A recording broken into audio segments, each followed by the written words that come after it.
Dear student, in the last period we have learned the Newton's first law of motion. Now we will learn the Newton's second law of motion. To understand the Newton's second law of motion, we have to first understand the momentum. What is the meaning of momentum? For this, we have to perform two activities. Which is your first activity? Dropping plastic and rubber ball from same height and catch it. Now what is second activity? Throwing plastic ball first at slow speed and then at high speed and catch it. आता बघा, पहिल्या activity म्हणजे तुमच्या लक्षात आलं असेल की आपण एका सारख्या हाईटवरून प्लास्टिक आणि रबर बॉल काय करतो, ड्रॉप करतो आणि त्याला काय करतो, कॅच करतो. मग which ball is easier to catch? तुम्ही सहजपणे सांगू शकाल की सर याच्यातला plastic ball is easier to catch and therefore I am writing here plastic ball. Plastic ball is easier to catch. Now in the second example, throwing a plastic ball first at slow speed and then at high speed and catch it. Which ball you will catch easily? Which ball is easier to catch? That is the ball which is thrown with the slow speed. That is the ball, it may be plastic or rubber, ball with which speed? Slow speed is easier to catch. Now look at this two. Why plastic ball is easier to catch than rubber ball? Because rubber ball has got more mass as compared to the plastic ball, and plastic ball has got the less mass. Plastic ball has got the less mass. And in the similar manner, why ball with the slow speed is easier to catch? Because it has got the less velocity. It has got the less speed, or I can say it has got the less velocity. Now, these two factors play a major role when one object strikes on the other. That is, the mass and velocity play an important role when one object strikes on the other. We have learned that when one object strikes on the another, mass and velocity of the striking object plays a major role. And what does it mean? Suppose one object is striking on the other, it means that one object is applying force on the other object. That is, effect of force depends on. Suppose this is the first object and it is striking on the other object, then this force or effect of force depends on the mass of this object. What is that? Mass of the first object which is striking on the other, and the velocity of the first object. याचा अर्थ काय होतो? समजा एखादी वस्तू दुसऱ्या वस्तूवर जर आघात करत असेल तर त्याच्यावर निश्चितपणे पहिलं वस्तू दुसरीवर काय लावून राहिलं? फोर्स लावून राहिलं. आता यांनी लावलेला जो फोर्स असतो तो कशावर डिपेंड असतो? ही जी पहिली वस्तू असते तिच्या मासच्या आणि तिच्याजवळ असलेल्या व्हेलॉसिटीच्या. न्यूटनने काय केलं? या मास गुणेला व्हेलॉसिटीला त्यांनी काय म्हटलं? कंबाईन केलं. And he call this property of the striking object which produces the effect of force on the other object is known as momentum. Is that momentum? The effect of one object striking another object depends both on the mass of the former object and its velocity. This means that effect of the force depends on the property related to both mass and velocity of the striking object. This property combinedly Newton called it as a momentum. Now we have to learn the definition of momentum. What will be the definition of momentum? Momentum is the product of mass and velocity of an object. Momentum is product of product of mass and velocity of an object,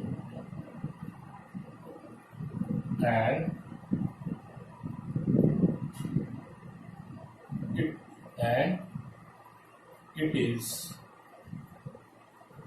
denoted by letter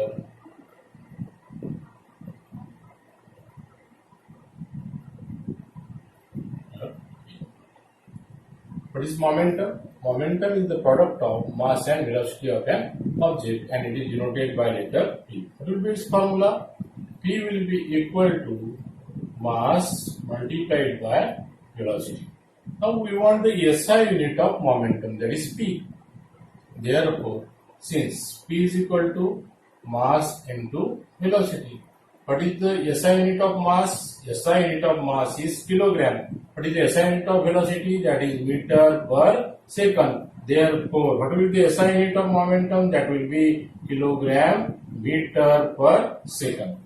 Now, CGS unit of momentum. How we can find out CGS unit of momentum? We know that P is equal to mass multiplied by velocity. Since mass in CGS unit is expressed in terms of gram and velocity in terms of centimeter per second. Therefore, CGS unit of momentum will be gram centimeter per second. What is the direction of momentum? It is always along the direction of velocity of object. Velocity of object. Since momentum has got magnitude and direction, therefore it is known as which quantity? Vector quantity. It is known as vector quantity. And where is the direction of momentum? It is always along the direction of velocity of an object. न्यूटननी मोमेंटमचा संबंध unbalance force सोबत जोडला. आता मोमेंटमचा संबंध unbalance force सोबत का जोडला? Suppose this is ball. If you are applying some unbalanced force on this ball, it means that the state of rest will get changed into state of motion. असं होत असताना याची काय चेंज होईल? Mass change होणार नाही, परंतु velocity काय होईल? चेंज होईल. जर व्हेलॉसिटी जर चेंज झाली तर काय चेंज होईल? मोमेंटम चेंज होईल. म्हणजेच मोमेंटम म्हणजे मास इंटू व्हेलॉसिटी. व्हेलॉसिटी जर चेंज झाली तर काय चेंज होणार आहे? Momentum. Therefore, he tried to form a relation between this force and rate of change of momentum, and he gives a second law of motion. That is, the rate of change of momentum is proportional to the applied force, and the change of momentum always occurs in the direction of force. This is the Newton's second law of motion. Now we can derive equation of force using Newton's second law of motion. For this, we have to consider an object of mass m. It has got initial velocity u. Now suppose I am applying a force F for time t on this object of mass m. Then its velocity changes from u to v. With the help of this, we have to derive equation of force.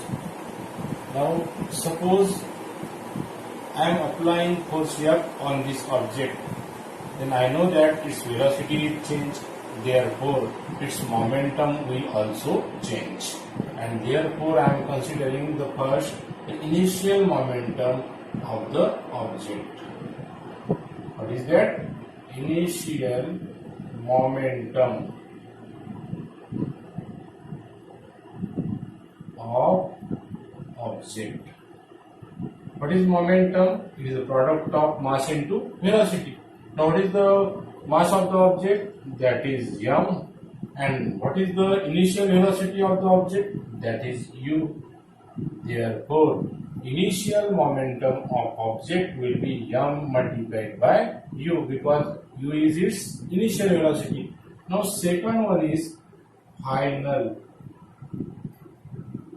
momentum of object is equal to m into v. Why? Because momentum is equal to mass into velocity. Therefore, what is your final velocity? Here, final velocity of an object after applying force becomes v. त्याची velocity u पासून कुठे होते? Change होते v La.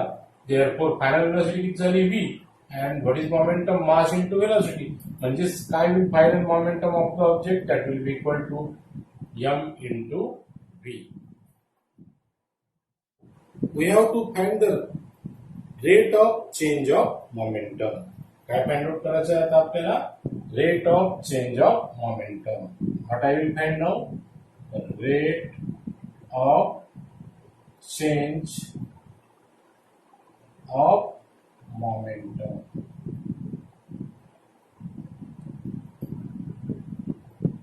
It means that you have to take the ratio of change in momentum. What you have to take? Change in momentum divided by change in momentum divided by what you have to consider? You have to consider the time. The change in momentum मतलब म्हणजे कोणतं? Your final momentum minus initial momentum. What is your final momentum? That is m into v minus. What is your initial momentum? M into u divided by time. What is your time? Your force is applied for how much time? That is equal to t. Now I am taking common m. M काय घेतलाय मी? Common. What remains in the bracket? V minus u divided by t. And we know that final velocity minus initial velocity upon time means change in velocity upon time means acceleration. Therefore, now we have got an equation. Rate of change of momentum is equal to ma. I am writing it as equation number 1. Now, according to Newton's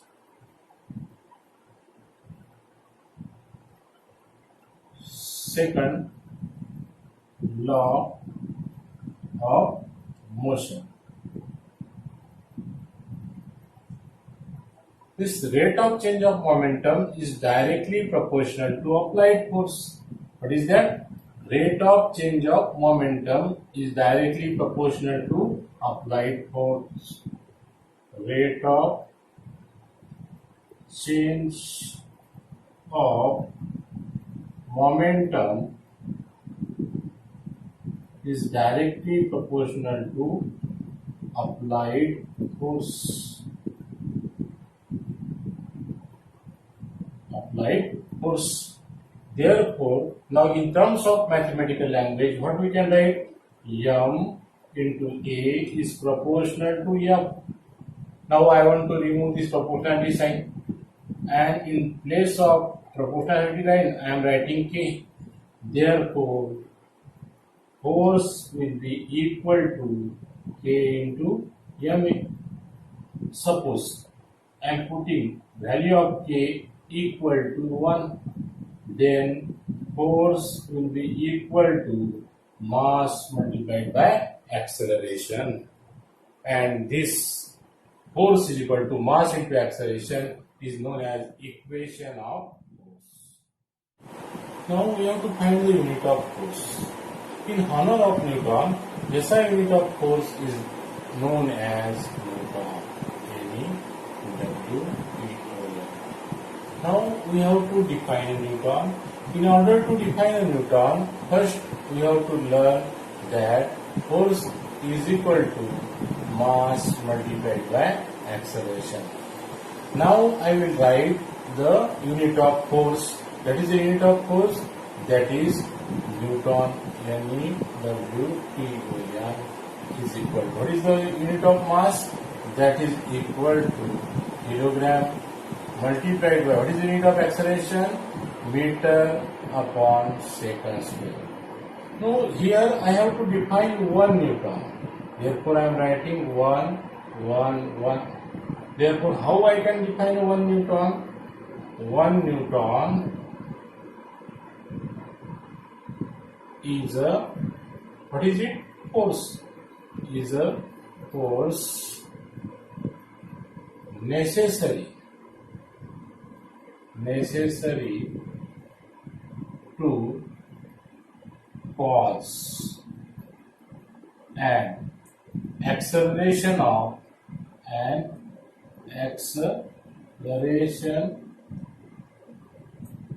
of 1 meter per second square in a body or object of mass 1 kg. What is that? 1 Newton is a force necessary to cause an acceleration of 1 meter per second square in an body of mass 1 kg. Now there is the second one, that is the CGS unit of force. What is that? CGS unit of force.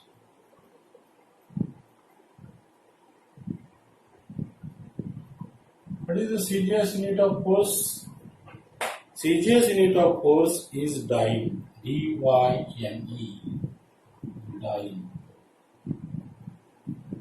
Now again you have to take the formula. What is your formula? F is equal to M into A. Now I have to define one dyne. But I have to define one dyne.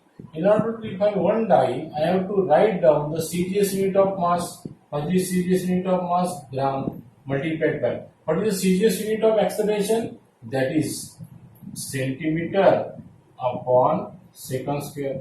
Now I want one dyne, therefore I will write here 1, here also 1. Now I can define one dyne. CGS unit of force is dyne. Therefore I have considered this formula and put all the units here. Therefore I have got this relation. From this relation I can now define the dyne. Therefore dyne can be defined as one dyne is a force necessary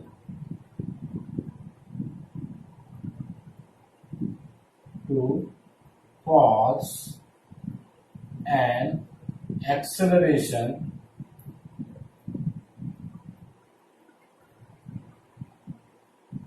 of 1 centimeter per second square in a body or object of mass, how much? 1 gram. Mass 1 gram. It means that how we can define dyne? One dyne is a force necessary to cause an acceleration of 1 centimeter per second square in a body of mass 1 gram.